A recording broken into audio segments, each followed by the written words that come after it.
She went from a nobody to an internet sensation in less than 24 hours. Everyone adored her smile, her energy, her vibe. But what no one knew was the past she was hiding. By the time the truth came out, it was too late.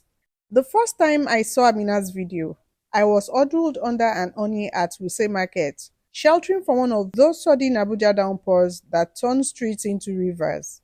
My phone pinged with a notification. A friend had shared Amina's video with the caption, "This girl is everything." An 8-second clip, that was all it was. A young woman, maybe 24, dancing barefoot in the rain, water soaking her gown, splashing around her feet as she moved with the kind of freedom most of us forget when we become adults. No expensive backdrop, no fancy filter, just a simple one-room apartment balcony with wet clothes hanging nearby. The Abuja cityscape blot behind her. "Rain no dey stop hustle," she said with that smile. The smile that will soon be plastered across billboards and phone screens across Nigeria. I remember thinking, this girl is going places. I had no idea how right I was or how wrong. Her name was Amina Isa. At least that was what her Instagram bio claimed. She had been posting for about 8 months, modest photos of thrift clothes she sold from her small stall at Barnes Plaza, occasional funny skits about the struggles of young Nigerians, and little glimpses into what seems like a humble but joyful life. Another day, another hustle, she would say, showcasing second-hand designer bags and vintage clothing she sourced for a small but growing clientele. Before the video, she had maybe 3,000 followers, decent for a small business, but nothing exceptional in Nigeria's crowded social media scene. But there was something different about Amina, something authentic in a world of pretenders, something vulnerable yet strong in how she carried herself. When she danced in that rain, it wasn't choreographed, it was pure emotion, the kind that speaks a universal language. By morning, the 8-second video had hit 2 million views. By afternoon, 5 million. And by evening, our follower count had jumped from 3,000 to 200,000. Did you see that video of the girl dancing in the rain? Became the conversation starter at offices, universities, and beer parlors across Nigeria.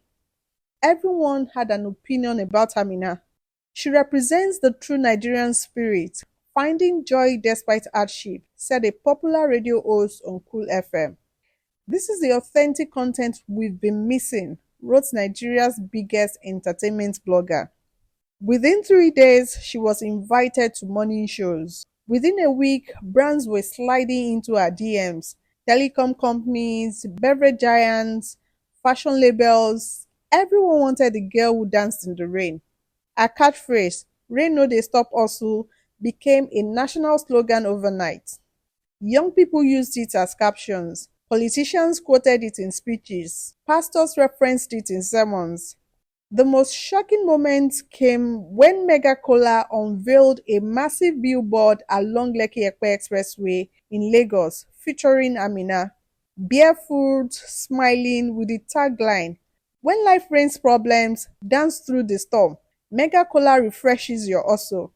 The rumored payment, 15 million naira, for an 8-second video and a girl no one had heard of 2 weeks earlier. I met Amina once at the launch of a new smartphone in Victoria Island. I was covering it as a culture reporter for the Guardian newspaper.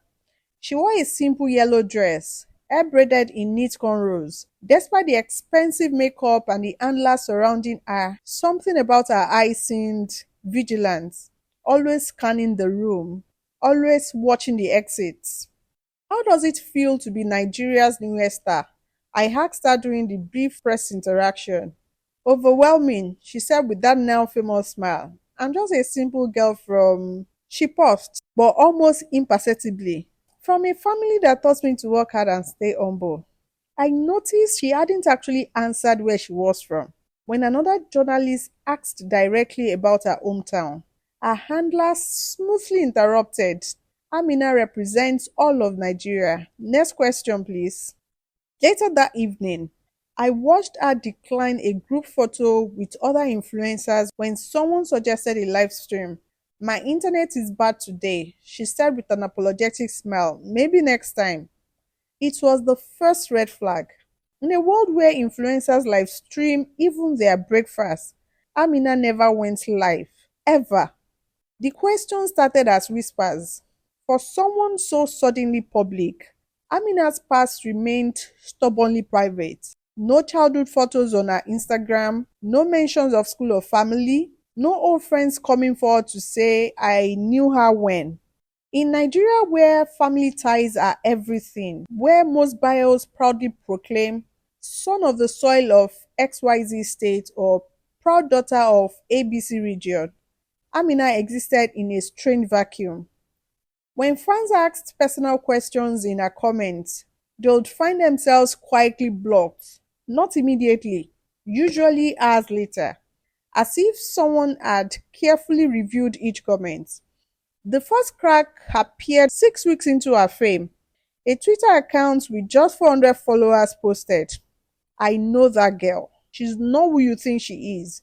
Hashtag the real Amina. Initially, it was dismissed as jealousy. Nigeria's tall poppy syndrome claiming another victim of success. The tweets might have disappeared into the void of ignored conspiracies, but then came the thread. I worked with her at Old Vision Foundation in Kaduna. Her name is not Amina, it is Zainab Aliyu. The thread began with this simple statement and a grainy star photo of an NGO team. Among them, unmistakably, was Amina, or rather Zainab, looking younger, hair cropped short, standing stiffly in a blue corporate shirt. She was a financial coordinator for our orphan support program from 2018 to 2020. She had access to donor funds meant for orphans who lost parents to religious crises in southern Kaduna. The thread continued, each tweet more damaging than the last. Screenshots of internal memos, a newspaper clipping from a local Kaduna paper with the headline, NGO worker disappears as audit reveals missing funds. According to the allegations, Zainab had falsified records of orphans, creating ghost beneficiaries, and diverting stipends meant for school fees, medical care, and food. She disappeared the night before external auditors arrived. 3.2 million naira couldn't be accounted for. Children who depended on those funds suffered. The final tweet delivered the knockout blow. A side-by-side comparison of her NGO ID card and a screenshot from one of her recent videos. Same facial features, same small scar near her eyebrow, different name, different life. She dances in the rain while the children she stole from still struggle. Hashtag justice for Kaduna orphans. The thread went viral faster than our original dance. Nigeria loves a scandal almost as much as it loves a success story. And when the two collide, it becomes the only thing anyone talks about. The Rain Queen or the Fraud Queen bled headlines. Overnight, Nigeria divided into two camps. Team Redemption. Everyone deserves a second chance. She clearly turned her life around. Team Justice. She built her fame on a stolen foundation. The children deserve their money back plus interest. For 3 days, Amina or Zainab remained silent as the internet burned with opinions. Brands quietly removed her content. TV appearances were cancelled. Her management team released a vague statement about addressing unverified allegations at the appropriate time.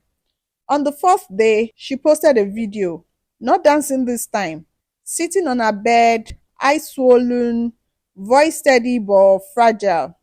My name is Zainab Aliyu, and yes, I worked at Old Foundation in Kaduna. What they are not telling you is why the money went missing. The internet held its collective breath.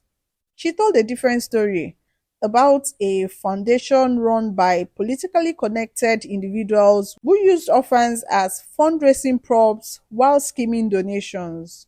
about being ordered to create false reports to satisfy donors while the directors build mansions, about threatening to expose them and then being set up to take the fall. I didn't steal from orphans. I refused to help others steal from them. The missing money was taken by the same people now exposing me. She claimed to have evidence, documents she had taken before fleeing, documents she now feared would put her life in danger for revealing.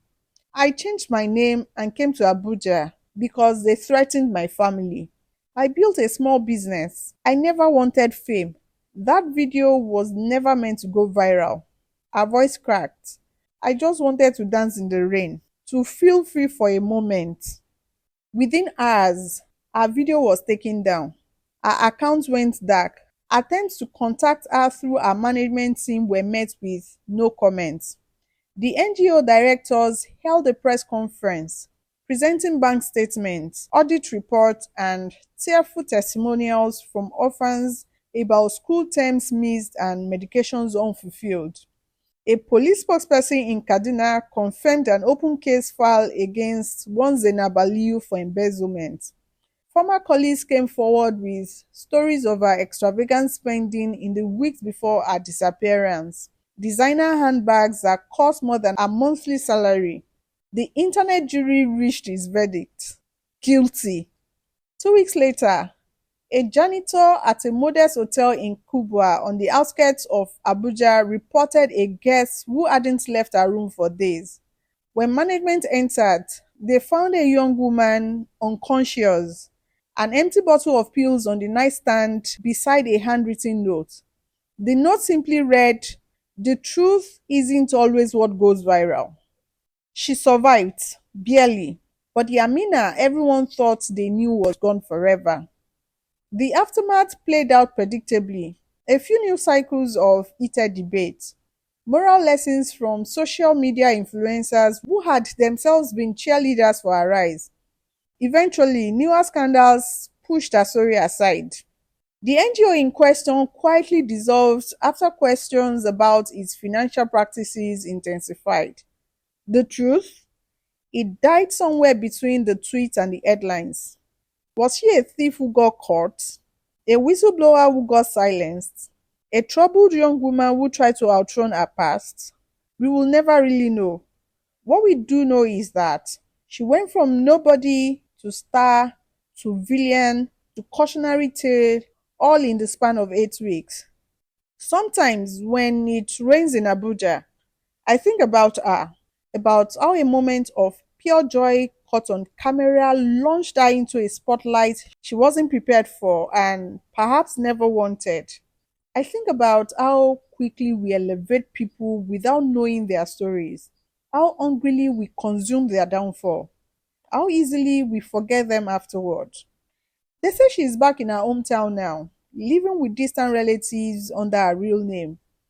Others claim they've seen her selling fabrics in a small shop in Kaduna, hair covered, eyes downcast, no hint of the vibrant dancer who once captivated millions.